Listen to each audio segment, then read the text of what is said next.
ನಿಜ. ಇವತ್ತು ನಾವು ಯಲುವಳ್ಳಿ ರಮೇಶ್ ಅವರ ಪರವಾಗಿ ಓಡಾಡಿದ್ದೀನಿ. ನಾನು ಓಡಾಡಿಲ್ಲ ಅಂತ ಹೇಳ್ತಾ ಇಲ್ಲ. ಸ್ವಲ್ಪ ತಡ ಆಗಿದೆ, ಅವರು ನಿಲ್ಲೋದು ನಮಗೆ ಗೊತ್ತಾಗಿದ್ದು. ಆಮೇಲೆ ನಾವು ಫೀಲ್ಡ್ಗೆ ಇಳಿಯೋದಕ್ಕೆ ಇವತ್ತು ಅವ್ರು ಗೆದ್ದಿರ್ಬೋದು. ನಾವು ಇಂಥವ್ರಿಗೆ ಸಹಾಯ ಮಾಡಿ ನಾವು ಡಬ್ಬ ಖಾಲಿ ಡಬ್ಬ ನಮ್ಮದಾಗಿದೆ. ನಿಜ, ಅವ್ರು ಹೇಳಿರೋ ಮಾತೇನು ಅಸತ್ಯ ಅಲ್ಲ. ಆ ಸದಸ್ಯತ್ವವನ್ನು ಮಾರಿಕೊಂಡು ಇವರು ಡಬ್ಬ ತುಂಬಿದೆ. ಇವತ್ತು ಅವರು ಡಬ್ಬ ತುಂಬಿರೋ ಡಬ್ಬ. ಇಂಥ ವ್ಯಕ್ತಿಗಳಿಗೆ ನಮ್ಮಂಥವ್ರು ಸಹಾಯ ಮಾಡಿ ರಾತ್ರಿ ಓಡಾಡಿ ದುಡಿದಿರ್ತಕ್ಕಂಥವ್ರು ಇವತ್ತು ನಾವು ಖಾಲಿ ಡಬ್ಬ. ಆತ ಹೇಳಿರೋ ಮಾತು 100ಕ್ಕೆ 100 ಸತ್ಯವಾದ ಮಾತು, ಸತ್ಯ. ಇಂಥವು ಸುಮಾರು ಉದಾಹರಣೆಗಳಿದ್ದಾವೆ. ಕೋಲಾರದಲ್ಲಿ ಇವರು ಕೋಲಾರ ಚಿಕ್ಕಬಳ್ಳಾಪುರ, ಅದರಲ್ಲಿ ಏಕೆ ಹಗರಣ ಆಯಿತು, ಯಾಕೆ CBI ಎನ್ಕ್ವೈರಿ ಆಯಿತು, ಇಡಿ ರೈಡ್ ಆಯಿತು, ಕೆಲವರು ಮನೆಗಳೆಲ್ಲ ರೈಡ್ ಮಾಡಿದ ಸಾಕ್ಷ್ಯ ಇದೆ. ನಾನು ಮಾನ್ಯ ಮುಖ್ಯಮಂತ್ರಿಗಳಿಗೂ ಉಪಮುಖ್ಯಮಂತ್ರಿಗಳು ಸಿದ್ದರಾಮಯ್ಯನವರು ಮತ್ತು DK ಶಿವಕುಮಾರ್ ಅವರಿಗೆ ಕೈ ಮುಗಿದು ಕೇಳ್ಕೊಳ್ತೀನಿ, ಯಾರೇ ಆಗಿರಲಿ ರಾಜಕೀಯ ಜೀವನಕ್ಕೆ ಬಂದು ರಾಜಕೀಯದಲ್ಲಿ ಒಳ್ಳೇದು ಮಾಡ್ತೀವಿ ಅಂತ ಹೇಳ್ಕೊಂಡು ಲೂಟಿ ಮಾಡಿಕೊಂಡು ಇಲ್ಲಿ ರಾಜ್ಯದ ಜನತೆಗೆ ಅನ್ಯಾಯ ಮಾಡಿಕೊಂಡು ಅವರು ಡಬ್ಬಗಳು ತುಂಬಿಸ್ಕೊಳ್ಳುವಂಥ, ಅವ್ರ ಮನೆಗಳು ತುಂಬಿಸ್ತಕೊಳ್ಳುವಂಥ ಕೆಲಸ ಆಗಬಾರ್ದು. ಈ ವಿಚಾರವಾಗಿ ನಾನು ಶುಕ್ರವಾರ ಮುಖ್ಯಮಂತ್ರಿಗಳು ಮತ್ತು ಉಪಮುಖ್ಯಮಂತ್ರಿಗಳನ್ನ ನಾನು ಮೀಟ್ ಮಾಡ್ತಾ ಇದ್ದೀನಿ. ಈ ವಿಚಾರವಾಗಿ ತಪ್ಪಿತಸ್ಥರಿಗೆ ಶಿಕ್ಷೆ ಆಗಬೇಕು ಅನ್ನೋ ಮನವಿಯನ್ನು ಅವರು ಕೊಟ್ಟು ಅವ್ರನ್ನ ಕಾಲಿಡಿದು ಬೇಡ್ಕೊಳ್ತೀನಿ. ಇಂಥವ್ರಿಗೆ ಪನಿಷ್ಮೆಂಟ್ ಮಾಡಬೇಕು ಸ್ವಾಮಿ ಅಂತ ಇದು ನನ್ನ ಅಭಿಪ್ರಾಯ. ಈ ವಿಚಾರವನ್ನು ತಮ್ಮ ಗಮನಕ್ಕೆ ತರೋದಕ್ಕೆ ಇವತ್ತು ತಮ್ಮನ್ನೆಲ್ಲ ಇಲ್ಲಿ ಕರೆದಿದ್ದೀವಿ. ನಾನು ಹೇಳ್ತಾ ಇದ್ದೀನಿ, ಯಾರು ಜವಾಬ್ದಾರಿ ಸ್ಥಾನದಲ್ಲಿದ್ದಾರೋ ಅವರು ಕರೆದು ಎಲ್ಲರನ್ನೂ ಒಬ್ಬರು ಇಂಥವ್ರ ಕ್ಯಾಂಡಿಡೇಟ್ ಅಂತ ಮಾಡಬೇಕಾಗಿತ್ತು ಅಂತ ನನ್ನ ಹೇಳ್ತಾ ಇರೋದು. ಸಚಿವರು ಇಬ್ಬರನ್ನು ಕೂರಿಸಿ ಮಾತಾಡೋದಕ್ಕೆ ಕರೆದಿದ್ದಾರೆ, ರಮೇಶನ ಹೋಗಿಲ್ಲ ಅನ್ನುವಂತ ಮಾತಿದೆ. ಅದು ಅವ್ರನ್ನ ಕೇಳಬೇಕು. ಇಲ್ಲ, ನನ್ನ ಯಾರು ಕರೆದಿಲ್ಲ, ಅದು ಇಲ್ಲ.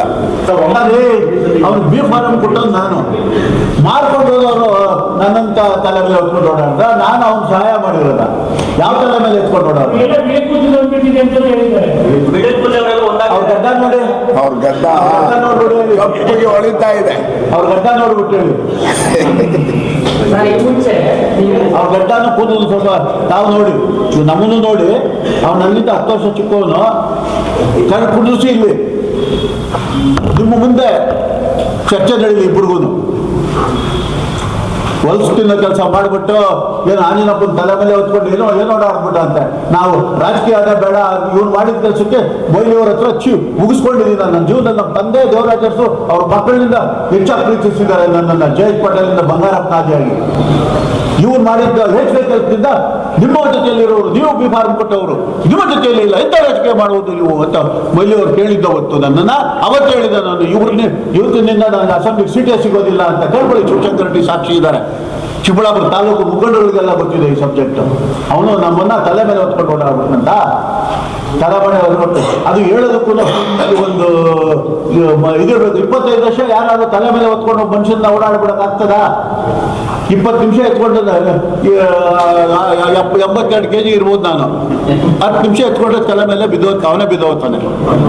ಹೇಳೋದಕ್ಕೂ ಒಂದು ಇದಿರ್ಬೇಕು. ಇವರಿಂದ ನೋವು ಅನುಭವಿಸಿದ್ದೀನಿ ನಾನು. ಆಂಜನಪ್ಪನವ್ರು ಕಾಡಿ ಬೇಡಿ ಟಿಕೆಟ್ ಕೊಡ್ಸಿದ್ ನಾವು. ಆಂಜನಪ್ಪನವ್ರು ಟಿಕೆಟ್ ಕೊಟ್ಟಿದ್ದಕ್ಕೆ ಅವ್ನು ರಾಜಕೀಯ ಎಂಟ್ರಿ, ಇಲ್ಲಾಂದ್ರೆ ಅವತ್ತೇ ಕ್ಲೋಸ್. ರಾತಚಿಂತೆ ರಾಜಣ್ಣನ ಕ್ಯಾಂಡಿಡೇಟ್ ಮಾಡಿದೆ ಅಂತ ಹೇಳ್ಕೊಂಡಿದ್ದಾನೆ ಅಲ್ವಾ? ಪಾಪ ಯಾಕೆ ಆತ ಮಾಡಿರೋ ಕ್ಯಾಂಡಿಡೇಟ್ಗೆ 12 ಓಟ್ ಬಿದ್ದಿದೆ. ಈಗ ಅದಕ್ಕೇನು ಹೇಳ್ತಾರೆ ಉತ್ತರ? ಏನಿವ್ರೆ ನಾನೇ ಕ್ಯಾಂಡಿಡೇಟ್ ಮಾಡಿದ್ದು ಆ ಕಡೆ ಕೇಳುತ್ತ. ನೀನು ಇಲ್ಲಿ KV ನಾಗರಾಜ್ ಇದ್ರೆ ಆಗಲ್ಲ ಅಂತೇಳಿ ಇಡೀ ಜಿಲ್ಲೆಯಲ್ಲಿರೋ ಮುಖಂಡಗಳಿಗೆಲ್ಲ ಕಾಲಲ್ಲಿ ಎಷ್ಟು ಸಾರಿ ಬಿದ್ದಿದ್ಯಾ ಹೋಗಿ, ಎಷ್ಟು ಸಾರಿ ತಗೊಂಡ್ಬಂದು ಅವ್ರನ್ನೆಲ್ಲ ಮಿನಿಸ್ಟರ್ನ ಕಾಲುಗಳು ಬಿದ್ದು ಕಾಲಗಳು ಬೇಡಾಡಿ ಇಡೀ ಎರಡು ಜಿಲ್ಲೆಯಲ್ಲಿರೋ ಮುಖಂಡರುಗಳನ್ನ ಕೆ ವಿ ನಾಗರಾಜನ ಆ ಕಡೆ ಹೋಗಿ ಮಾಡಿಸ್ಕೊಂಡು ಕ್ಷೇತ್ರ ಈ ಕಡೆ ಬರೋಂಗೆ ಮಾಡ್ಕೊಂಡ್ಬಿಟ್ಟು ಇದೊಂದು ನಾನು ಸಾಧನೆ ಮಾಡಿಬಿಟ್ಟೆ ಅಂತ ಇದೆ. ಒಂದು ತಿಂಗಳು ಕೇಳಿ ಯಾರು ನನ್ನ ಮೇಲೆ ಆ ಕೆ ವಿ ನಾಗರಾಜ್ ನಿಂತ್ಕೊಂಡ್ರೆ ಆ ಸಿಂಪತಿ ಇದೆ, ಅದನ್ನ ಗೆದ್ಬಿಡ್ತಾನೆ, ನಮಗೆ ಇದು ಸೋಲ್ತೀವಿ ಹತ್ತು ಕಡೆದು ಸೋಲ್ತೀವಿ, ಈ ಕೆ ವಿ ನಾಗರಾಜ್ ಆ ಕಡೆ ಹಾಕ್ಬಿಡಿ, ಆವಾಗ ನಾನು ಒಂದಾದ್ರೂ ಗೆಲ್ತೀನಿ, ಇಲ್ಲಿ ಗೌರವ ಬರ್ತದೆ, ಇಲ್ಲ ಎರಡೂ ಸೋಲ್ತೀವಿ ಅಂತ ಬೇಡಾಡಿರೋದು ನಮಗೆ. ನೀವು ಮಂತ್ರಿಗಳನ್ನೇ ಕೇಳಿ, ಅವ್ರಿಗೆ ಹೇಳ್ತಾರ, ಅವ್ರದ್ದು ಉತ್ತರ ನೀವು ನೋಡಿದ್ದೀರ, ಅವ್ರ ಇಷ್ಟ ಹೆಂಗೋ ಅವ್ರ ಉತ್ತರ ಹೆಂಗ್ ಕೊಡ್ಬೇಕು ಹಂಗೆ ಕೊಟ್ಕೊಳ್ತಾರೆ. ಇದು ನಡೆದಿರೋ ಸತ್ಯ ನಾನು ಹೇಳ್ತಾ ಇದ್ದೀನಿ. ಇವರು ಅಭ್ಯರ್ಥಿಗಳಾದಂಥವರು ಸ್ವಲ್ಪ ಮೊದಲೇ ಆಗಿ ಅದೆಲ್ಲ ದಾಖಲೆಗಳಿದೆ, ಅವನ್ನೆಲ್ಲ ಪ್ರತಿಯೊಬ್ಬ ಡೆಲಿಗೇಟ್ಸ್ಗೂ ಕೊಡಬೇಕಾಗಿತ್ತು, ಆಯ್ತಾ. ಇನ್ನೊಂದು ಸಂದರ್ಭದಲ್ಲಿ ವಿತ್ತು ದಾಖಲೆಗಳು ನಿಮ್ಗೆ ಕೊಡ್ತೀವಿ, ಆತನ ಕರೀರಿ ಬೇಕಾದ್ರೆ ಪಾಪ ಧೈರ್ಯ ಇದ್ರೆ ನಾನೇ ಬಂದು, ಯಾರೂ ಬೇಡ, ಇದೇ ಡೈರೆಕ್ಟ್ ಮೇಲೆ ನಿಮ್ಮ ಸಮ್ಮುಖದಲ್ಲಿ ಚರ್ಚೆ ಆಗಲಿ, ನಾನು ವಿತ್ ಡಾಕ್ಯುಮೆಂಟ್ಸ್ ಇಟ್ಕೊಂಡು ಕುಳಿತುಕೊಳ್ತೀನಿ, ಆಯ್ತಾ.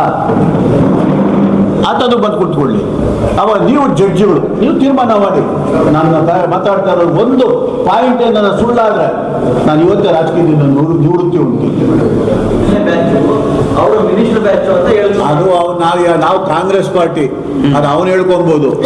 MLA ಬ್ಯಾಚು ಮಿನಿಸ್ಟರ್ ಬ್ಯಾಚು ಯಾವುದೂ ಇಲ್ಲ ಇಲ್ಲಿ, ಇದೆಲ್ಲ ಕಾಂಗ್ರೆಸ್ ಪಾರ್ಟಿ ಒಂದೇ ಬ್ಯಾಚು. ಹಂಗೆ ಅನ್ಕೊಂಡಿದ್ರೆ ಅವರು ಈ ಕಾಂಗ್ರೆಸ್ ಪಾರ್ಟಿಯಲ್ಲಿ 3 ದಿವಸನೇ ಇರೋ ಥರ 3 ತಿಂಗಳು ಇರ್ತಾರೋ, ಅದು ಏನೋ ಒಳ ರೂಮರು ವ್ಯವಹಾರ ಒಳ ಒಪ್ಪಂದಗಳೆಲ್ಲ ಮಾಡಿಕೊಂಡು ಅಂತ ಹೇಸಿಗೆ ರಾಜಕೀಯ ನಾವು ಮಾಡೋಕ್ಕೆ ಹೋಗಲ್ಲ. ಒಳ ಒಪ್ಪಂದಗಳು ಆಗಿರೋದೆಲ್ಲ ಇನ್ನೊಂದು ಸ್ವಲ್ಪ ಸಮಯ ಗೊತ್ತಾಗ್ತದೆ ನಿಮಗೆ. ಏಸಾಕೋಟೆ ಕಾರ್ ವಾಟರ್ ಪ್ಯೂರಿಫೈರ್ಸ್ ಅಂತ ಹೇಳ್ಬಿಟ್ಟು ಹೋಲ್ಸೇಲ್ ದರದಲ್ಲಿ ಚಿಕ್ಕಬಳ್ಳಾಪುರದಲ್ಲಿ ಪ್ರಪ್ರಥಮ ಬಾರಿಗೆ 5,500ಕ್ಕೆ ವಾಟರ್ ಪ್ಯೂರಿಫೈರ್ ಲಭ್ಯ ಇದೆ. 5,500 ಇಲ್ಲಿ ನಮ್ಮ ಅಂಗಡಿಯಲ್ಲಿ RO UV UF TDS ಖಾಲಿ 5,500 ಬರುತ್ತೆ ನಮ್ಮ ಅಂಗಡಿಯಲ್ಲಿ. ಬನ್ನಿ, ನಮ್ಮ ಲೊಕೇಶನ್ ಬಂದು ಏಸಾಕೋಟೆಕ್ ಕೆನರಾ ಬ್ಯಾಂಕ್ ಆಪೋಸಿಟ್ ಅಲ್ಲಿ ಆಂಬೂರ್ ದಮ್ ಬಿರಿಯಾನಿ ಪಕ್ಕದ ರೋಡ್ ಅಲ್ಲಿ 2ನೇ ಅಂಗಡಿ ಬರುತ್ತೆ.